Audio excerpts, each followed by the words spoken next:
Many people have noticed the quality of the amazing digital circus, but they don't even realize how much hard work was done to achieve such a result. In this video, I will reveal to you all the secrets of developing our favorite show. Remember the character's first introduction to Kaufmo. Just look at how detailed Kaufmo is. Every part of his body has been brought to perfection. But if you look at the original version, you can see that Kaufmo originally looked very different. He was smooth and had some colored spots instead of eyes. There's another interesting detail in this scene that we'll talk about in a few seconds. If you've guessed what I'm talking about, write about it in the comments. Take a closer look at Regatha's movements when she first saw Kaufmo. Her hands were certainly excited, but not enough to stand up. In the original version, the process of her surprise lasts longer than in the final version, and if you look closely at her hand, you can see that it's rising. But for some reason, that element was removed in the final cut. Let's go back to the scene where we meet Kane.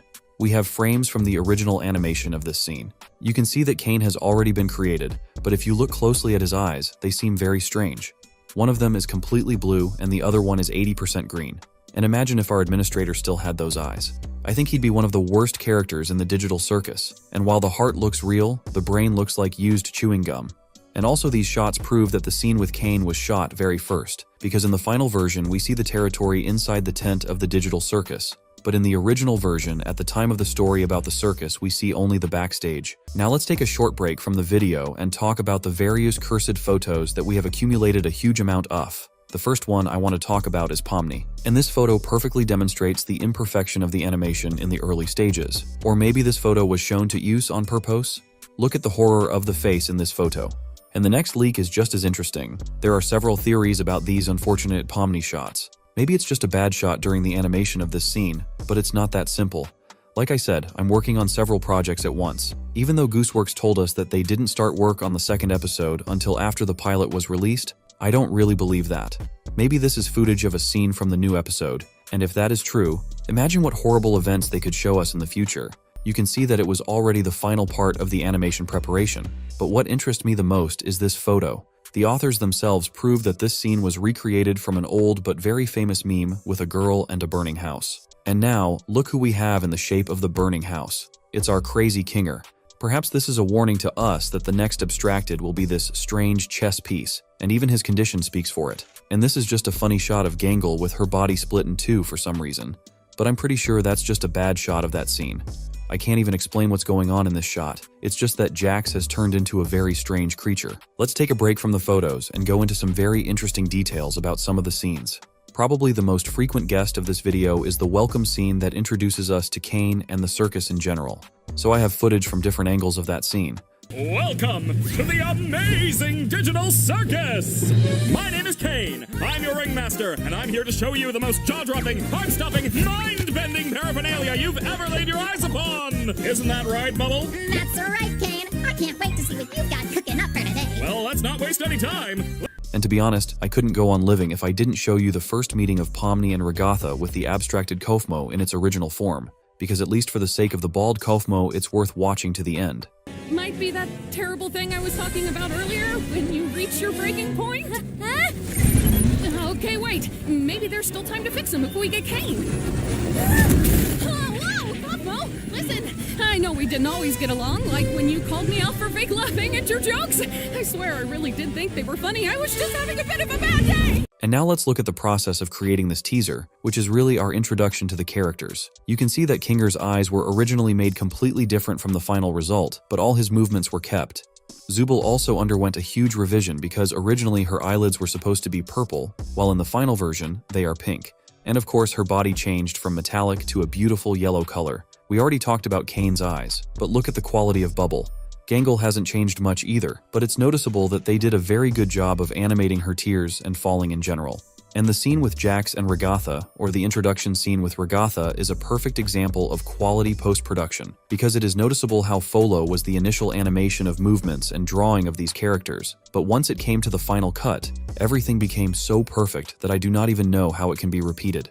These leaks show the animation of our characters' movements, not just the characters, but the abstracted monsters themselves. And I have to tell you, I'm really surprised at how good it all looked even in the original version. And when you look at the same monsters in the final version, you can only applaud the animators of the digital circus. And the dancing Kinger is the icing on the cake. I just enjoy watching the process. Remember the teaser where Kane showed us the various aspects of the digital circus? It would be a crime not to get it. In the first shot, we see the main part of the circus tent, which contains the castle, balconies, various structures, and of course the staircase that leads us to the mysterious room. We are also shown a very strange room that contains pipes, or what is it? I'll leave it up to you. Write in the comments what you think it is.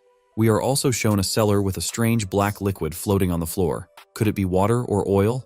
Lol, of course not. I think this liquid drains the power of our abstracted monsters, forcing them to stay in this basement for the rest of their lives. And we can't do without a dormitory either, but this monster's arm doesn't look much like the one we saw in Kaufmo. I also found a funny leak of Ragatha's face on the internet, if I may say so, because this concept art makes us laugh. In one of the images, we see a gangle room or a communal toilet. It's hard to say, because on one side we see a sink and a toilet, but then why are there broken funny masks of Gangle hanging around? But if this is her room, why does she need a toilet? Because it's obvious to everyone that she doesn't have a body. Instead, she's just a tape. And why would you need a toilet in a room where even the food is digital? As you can see, this leak has left many questions and few answers. But the main thing here is the number of broken Gangle masks. There are 8 of them in total, but it's strange that some broken halves are far away from each other. This means that Gangle doesn't have 2 masks, as everyone thought before, but many more. But what I'm about to say will surprise you. It's actually very strange that only the funny masks break, while the sad mask is always intact. Maybe this sad mask is not a mask at all, but Gangle's real face, but the happy masks are the only thing that can cheer her up. Now let's talk about the digital circus itself. On one of the leaks, we were shown a map of the area around the circus. You can see a huge lake with a yacht, and next to the circus itself, there is an amusement park. Maybe in the future, in one of the episodes, we will show scenes that take place in these places. On this map, you can also see a small wooden building that they are trying very hard to hide from us. I assume that this building is nothing but the mysterious restaurant where Kane and Bubble spent their time, or it is a so-called hotel where the mannequins live. And the first scene is the very beginning of this trailer. Remember how Pomni is sleeping at first and then Kane brutally wakes up our girl? After that, there was a very interesting conversation between them, and just this process of this conversation and showed us one of the animators. That's what I like about such videos, that we can learn the original vision of the author on this or that scene. Is that how that normally works? Shut up! I have so much to show you! Your little crying face left quite the little crying mark on the internet. Even here, we can see that in the original version of the room, Pomni looked quite different than in the final scene. At least we don't see the curtains that partially cover Pomni's bed, and also originally it was supposed that Pomni would not have one big pillow, but several small ones. The trailer also showed a fragment that was an exact copy of a scene from the pilot episode. I have so much to show you! Your little... However, while in the trailer we see a perfect transition between locations, in the original version, the transition was supposed to be a full-fledged teleportation through the so-called wormhole. This scene reminds me very much of Pomni's journey through the void, and of course I can't help but mention the digital circus area, which just looks disgusting. But I have an assumption that this animator simply did not bother with the scenery, and focused more on the movements of the characters. I've talked a lot about Kane's eyes in the original, and I have to admit that I still can't remember why they look so creepy. And did you pay attention to Kane's hat? In the final version, it looks with a red stripe, but in the process of creation, the authors assumed that the stripe will be blue. And to be honest, the final version looks 100 times better. Then we were shown the funniest scene of the whole trailer. I think you have already guessed that I am talking about the moment when Kane turns into a stuffed animal. I see.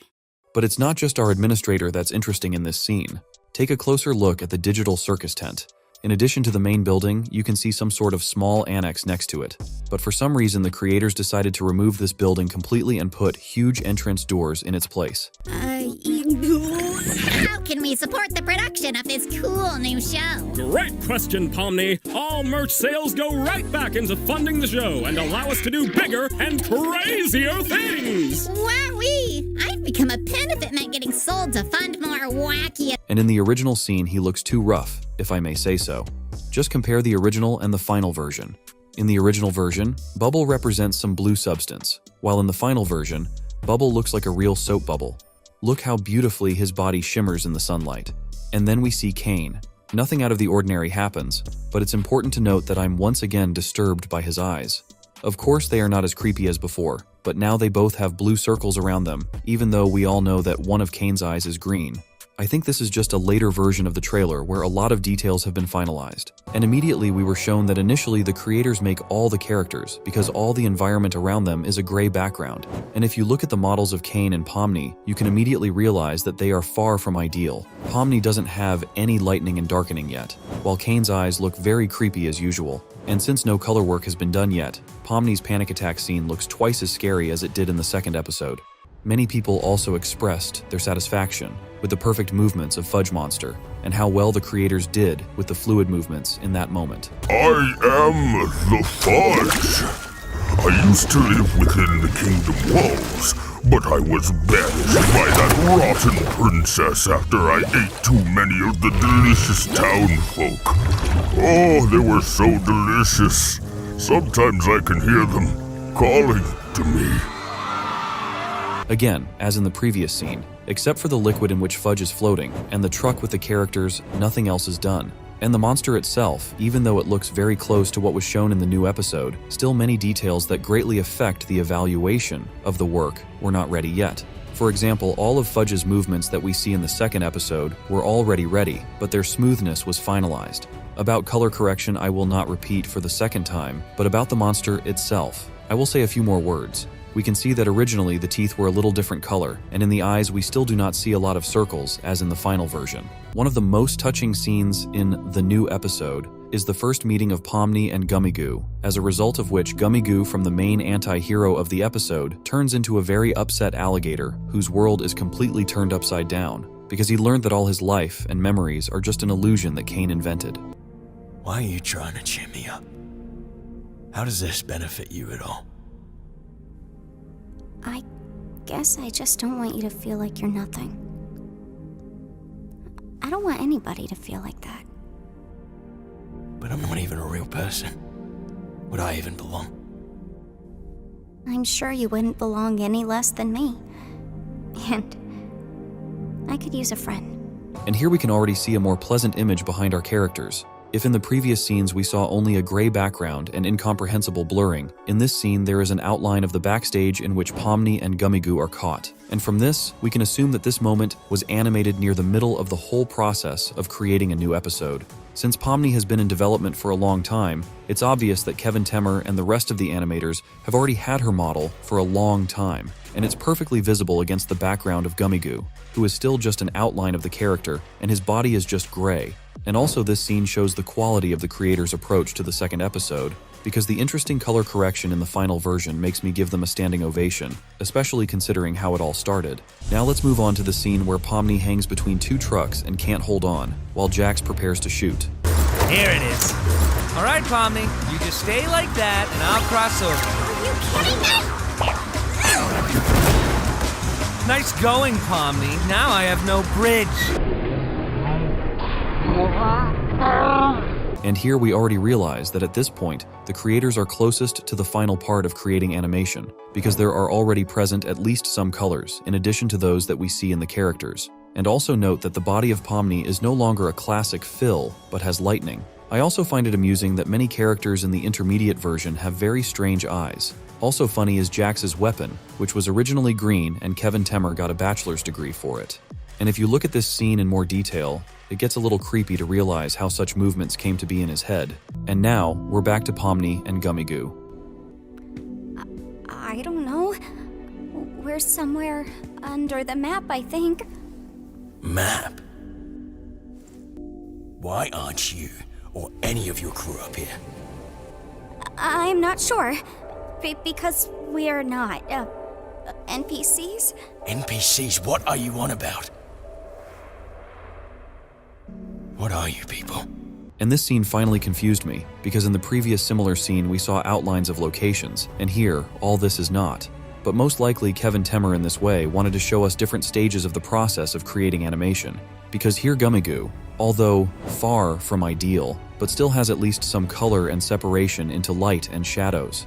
And now we move to the most visual scene that showed us the preparation for the eulogy on Kaufmo, in which took part absolutely all characters except Jax. And very soon I will make a video about this rabbit and tell you why he is the one on whom you should not be a fan. And in fact, it is Jax who can set everyone up at the most crucial moment. And if in the pilot episode it was not so obvious, the second episode proved it to us 100%. And now back to the scene. Got everything ready. Hey, you at least want to join us for Kaufmo's funeral? We like to have a little funeral service to remember the people who abstract. This one just got pushed around a bit with your arrival and everything.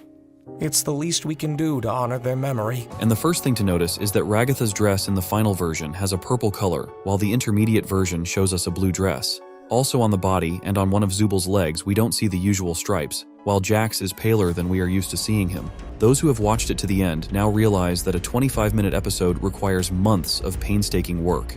Everything in the digital circus is perfect, from the characters themselves to the smallest details.